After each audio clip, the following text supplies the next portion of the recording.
आणि आता आपण जाणून घेणार आहोत 25 मिनिटात 50 बातम्या अगदी झटपट सुरुवात करूयात।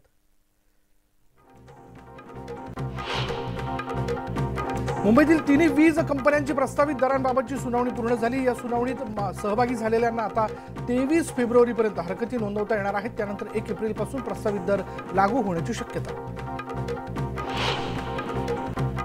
एसटी कर्मचाऱ्यांच्या वेतनाच्या प्रश्नावर तोडगा म्हणून एसटी महामंडळाला दरमहा सवलतीच्या रकमेसह अधिकचे 100 कोटी रुपयाचे एकूण 320 कोटी रुपये दिले जाणार आहेत। ही रक्कम दर महिन्याच्या 30 तारखेला देण्याचा निर्णय घेण्यात आलेला आहे।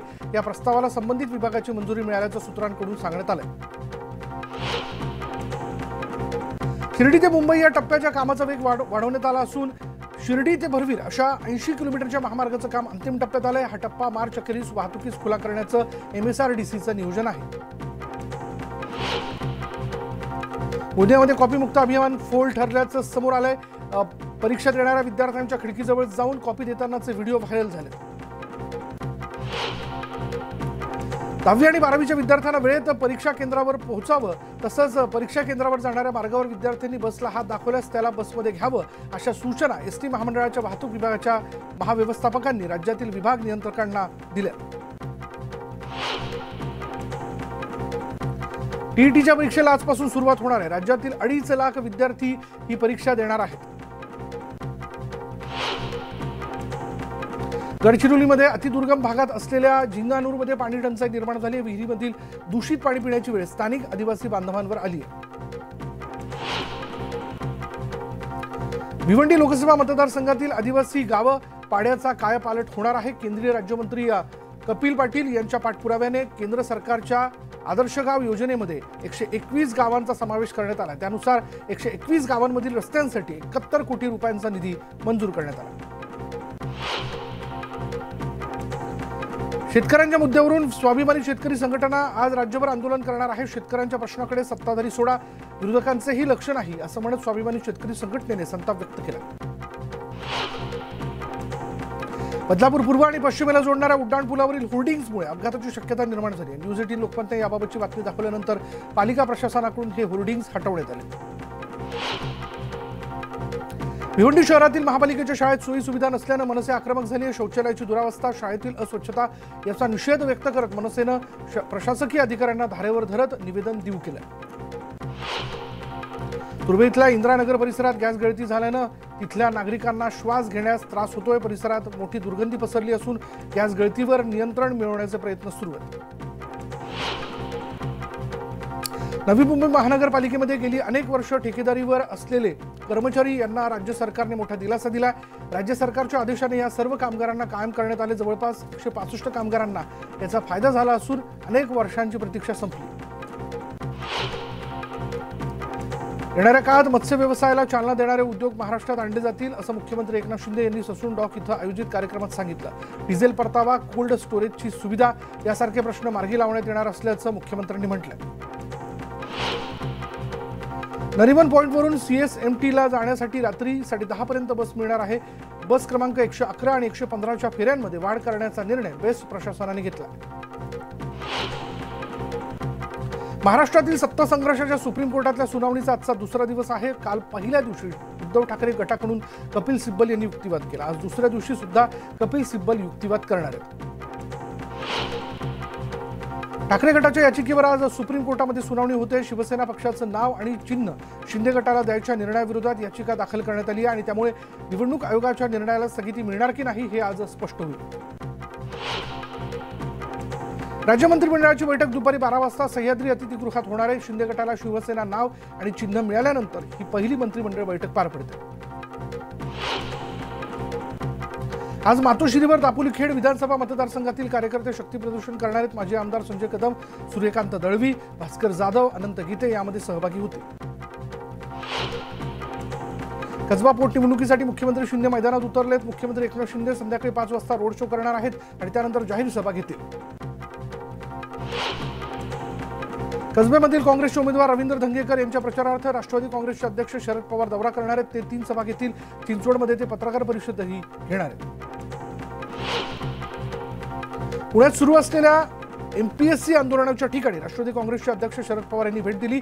विद्यार्थ्यांच्या शिष्टमंडळासोबत आपण मुख्यमंत्र्यांची भेट घेऊ असं सांगत त्यांनी हे आंदोलन मागे घेण्याचं आवाहन केलं। त्यानंतर विद्यार्थ्यांनी आंदोलन मागे घेतलं। राज्यातील कनिष्ठ महाविद्यालय, विद्यापीठ आणि पदवी महाविद्यालयामधील शिक्षकेतर कर्मचाऱ्यांचं आंदोलन तात्पुरते स्थगित करण्यात आलंय। आजपासून हे कर्मचारी कामावर पुन्हा रुजू होणार आहेत। विविध मागण्यांसाठी शिक्षकेतर कर्मचाऱ्यांचं हे आंदोलन सुरू होतं। चिंचवड विधानसभा पोटनिवडणूक लागली नव्हती पाहिजे असं मत राज्याचे उपमुख्यमंत्री देवेंद्र फडणवीस यांनी व्यक्त केलंय। भाजपचा अगोदरपासूनच पोटनिवडणूक बिनविरोध करण्याचा आग्रह होता असंही फडणवीस म्हणाले। चिंचवड पोटनिवडणुकीच्या पार्श्वभूमीवर जळगावमध्ये महाविकास आघाडीचे उमेदवार राहुल कलाटे यांचे बॅनर झळकवण्यात आले। अजिंठा चौफुली येथे कलाटेंच्या शिट्टी या चिन्हाचे बॅनर्स लावण्यात आले। संजय राऊत माझी नाहक बदनामी करतायत, मला गुंड बोलण्याचा अधिकार राऊतांना कोणी दिला असा सवाल राजा ठाकूर यांनी केलाय। तसंच आपण राऊतांच्या विरोधात गुन्हा दाखल करणार आहोत असंही राजा ठाकूर म्हणाले। संजय राऊतांचे हे आरोप फक्त सनसनाटी निर्माण करण्यासाठी आहेत असा दावा राज्याचे उपमुख्यमंत्री आणि गृहमंत्री देवेंद्र फडणवीस यांनी केलाय।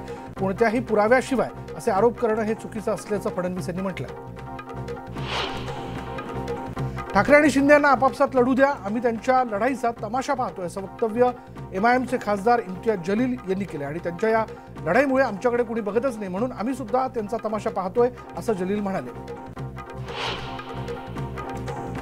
सांगलीतील रेल्वेशी संबंधित विविध विषयांवर केंद्रीय रेल्वे मंत्री अश्विनी वैष्णव यांच्याशी सकारात्मक चर्चा झाली अशी माहिती राज्याचे कामगार मंत्री सुरेश खाडे यांनी दिली आहे। आराग मिरज इथे रेल्वे अंडरब्रिज बांधण्याचा प्रस्ताव आहे, मात्र हा प्रस्ताव रद्द करून त्या ठिकाणी रेल्वे ओव्हरब्रिज बांधण्यात यावा अशी मागणी खाडेंनी केली। अहमदनगर जिल्ह्यातील लोणी प्रवरानगर इथे आज महसूल परिषदेचा शुभारंभ होतो। एकनाथ शिंदे यांच्या उपस्थितीत हा शुभारंभ पार पडेल।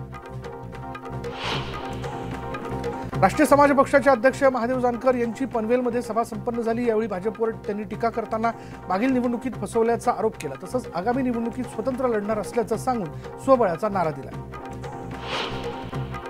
धुळ्यात मुंबई आग्रा महामार्ग परिसरात एसीबीने मोठी कारवाई केली आहे। टोल नाक्याच्या फायनान्स अधिकाऱ्याला 7 लाखांची लाच घेतल्याप्रकरणी अटक करण्यात आली। पत्नी सासरी येत नसल्याच्या रागातून पतीने कोयत्याने वार करून हत्या केल्याची घटना चाळीसगाव तालुक्यातील पिंपरखेडा तांडा इथे घडली आणि या प्रकरणी पोलिसांनी आरोपीला अटक केली असून कोर्टाने देखील आरोपीला दोषी ठरवलं। व्हॉट्सअपवर आक्षेपार्ह स्टेटस ठेवल्यानं वाशिमच्या जवळका गावातील तरुणाला पोलिसांनी ताब्यात घेतलंय। ग्रामस्थांच्या तक्रारीनंतर ही कारवाई करण्यात आली। मुंबई नाशिक महामार्गावर आसनगाव रेल्वे पुलावर कार आणि दुचाकीचा भीषण अपघात झाला। यात 2 जण गंभीर जखमी झाले असून त्यांना रुग्णालयात दाखल करण्यात आलं। भिवंडीतल्या काल्हेर इथं सिल्वर लाईन फॅशन फॅब्रिक्स कंपनीतून 31,19,00,000 किमतीचं कापड चोरीला गेलं आणि या प्रकरणी कंपनीमधील 3 कामगारांविरोधात गुन्हा दाखल करण्यात आलाय। तुषार दास, आदेश केसरवानी आणि भावेश पुरोहित अशी या तिघांची नावं आहेत। मंगला एक्सप्रेसमध्ये पिस्तूल आणि जिवंत काडतुसं बाळगणाऱ्याला कल्याण रेल्वे पोलिसांनी अटक केली आणि यावेळी त्याच्याकडून एक गावठी पिस्तूल आणि 4 जिवंत काडतुसं जप्त करण्यात आली। मुंबई पुणे एक्सप्रेसवेवर बोरघाटात मालवाहू ट्रकच्या केबिनला अचानक आग लागली। सुदैवाने यात कोणतीही जीवितहानी झाली नाही। या दुर्घटनेमुळे काही काळ एक्सप्रेसवेवर वाहतूक कोंडी झाली होती। यवतमाळच्या टिपेश्वर अभयारण्यामध्ये वाघाचं दर्शन घडलंय। इथल्या टिपाई गॅलेक्सी रिसॉर्ट जवळ वाघ फिरत असताना पर्यटकांनी त्याला आपल्या कॅमेऱ्यात कैद केलं। जळगावच्या बोदवड तालुक्यातील येवती इथे साईबाबा मंदिरात साई पारायण महोत्सवाचं आयोजन करण्यात आलं। याला भाविकांनी उत्स्फूर्त प्रतिसाद दिलाय। यावेळी कलश दिंडी सोहळ्यामध्ये तरुणींनी लेझिम खेळत आनंद लुटला। हिंगोलीच्या औंढा नागनाथ इथल्या ज्योतिर्लिंग नागनाथ मंदिरात रथोत्सव सोहळा मोठ्या उत्साहात पार पडला। हर हर महादेवच्या गजरात मंदिराला 5 प्रदक्षिणा घालण्यात आल्या। यावेळी भाविकांनी मोठी गर्दी केली होती।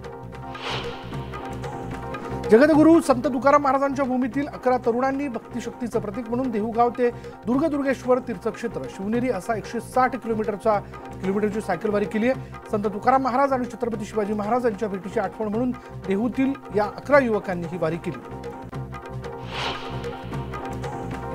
दिल्लीच्या महापौर पदासाठी आज निवडणूक पार पडते आहे। सर्वोच्च न्यायालयाच्या आदेशानंतर MCDच्या नामनिर्देशित नगरसेवकांना निवडणुकीत मतदान करता येणार नाही आणि गदारोळामुळे ही निवडणूक 3 वेळा पुढे ढकलण्यात आली होती। BCCच्या माहितीपटावर भारताचे परराष्ट्र मंत्री एस जयशंकर यांनी निशाणा साधला। 1984च्या शीख विरोधी दंगलीवर डॉक्युमेंटरी का बनवण्यात आली नाही असा सवाल जयशंकर यांनी विचारला। उत्तर प्रदेशच्या कासगंजमध्ये बेकायदेशीर शस्त्रास्त्रांच्या कारखान्याचा पर्दाफाश करण्यात आला। पोलिसांनी 2 जणांना अटक केली असून मोठ्या प्रमाणात शस्त्रसाठा जप्त करण्यात आला।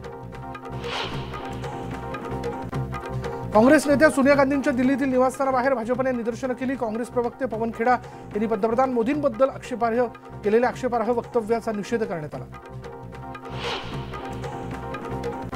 जम्मू काश्मीरच्या उधमपूरमध्ये शाळेची व्हॅन उलटली। ब्रेक फेल झाल्यामुळे अपघात झाल्याची माहिती मिळते। सुदैवाने या अपघातात कोणीही गंभीर जखमी झालेलं नाही। पाकिस्तानमध्ये इम्रान खान यांच्या जेलभरो आंदोलनाला आजपासून सुरुवात होणार आहे। लाहोरमध्ये पीटीआय नेते आणि कार्यकर्त्यांना अटक करण्यात येणार असून लाहोरमध्ये कलम 144 लागू करण्यात आले, तर रॅली आणि मिरवणुकांवर बंदी देखील घालण्यात आली आहे।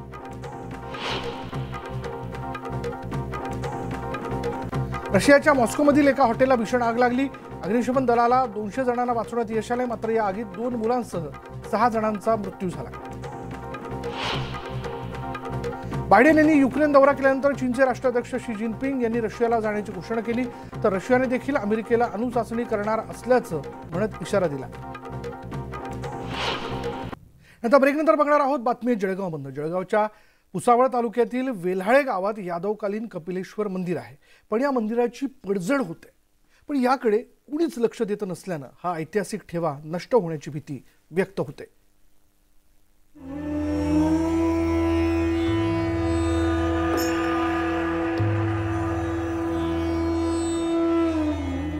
22व्या दशकातलं हे यादवकालीन हेमाडपंथी कपिलेश्वर मंदिर।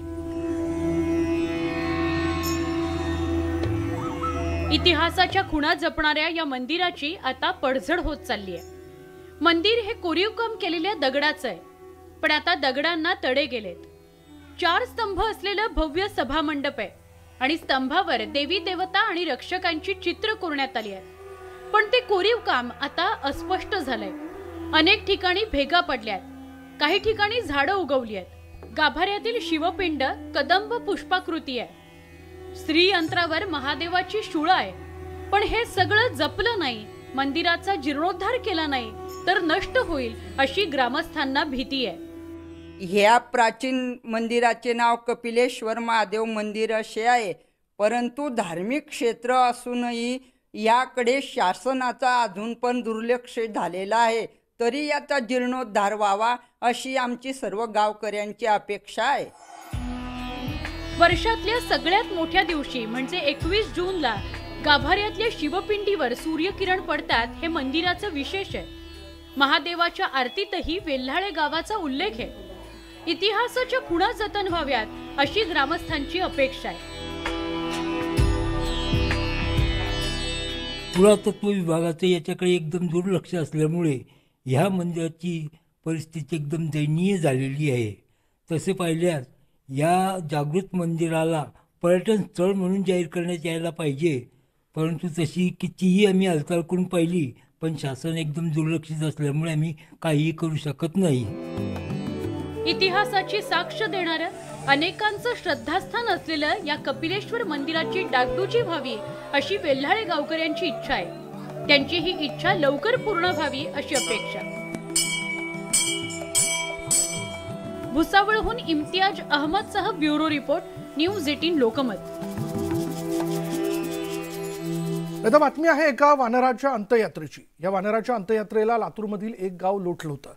एखाद्या माणसाच्या अंत्ययात्रेलाही होणार नाही एवढी गर्दी जी आहे ती या वानराच्या अंत्ययात्रेला लातूर जिल्ह्यातील बुथोडा इथे झाली होती। ग्रामस्थांनी टाळ मृदुंगाच्या गजरात वानराचा अंत्यविधी केला। औसा लातूर राष्ट्रीय महामार्गावरील बुथोडा इथे सोमवारी संध्याकाळी ट्रकच्या धडकेनं वानराचा दुर्दैवी अंत झाला आणि त्यानंतर ग्रामस्थांनी त्याची टाळ मृदुंगाच्या गजरात गावातून अंत्ययात्रा काढली। वानर हे हनुमंताच्या कुळातील मानण्याची परंपरा असल्यानं मारुती मंदिराशेजारी त्याचा विधिवत अंत्यविधी करण्यात आला आणि यावेळी ग्रामस्थांनी मोठी गर्दी केली होती। यावेळी सरपंच, उपसरपंच आणि सर्व ग्रामपंचायत सदस्य तसंच तरुण आणि महिलांसह ग्रामस्थ मोठ्या संख्येनं उपस्थित होते।